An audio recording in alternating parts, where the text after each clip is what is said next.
Manchester, UK, brief videos of time. There's the other side of the ramp that I said I was obsessed with as a kid. Like I say, I used to spend a lot of time around here. Long time ago I said I'm going to go to Middleton. It has something to do with a Norman past. And that's all I said. And I just drop these things. I know I do it all the time. I do it on purpose, you know.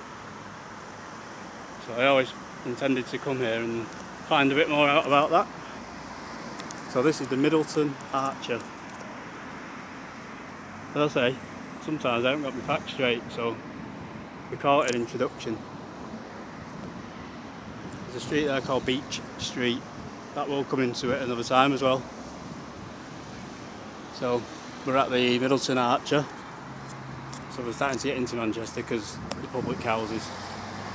They're known by the public houses. There's a brass archer on the front. That's, I'm not sure, I don't think it was dug up. It's a sculpture relating to their past. I don't know if you noticed.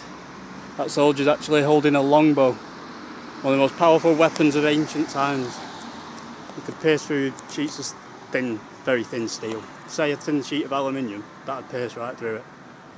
See that guy there on the roundabout? The silhouette.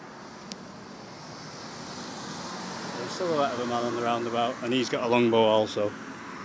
So there's a battle going on here. Part of the Norman conquest.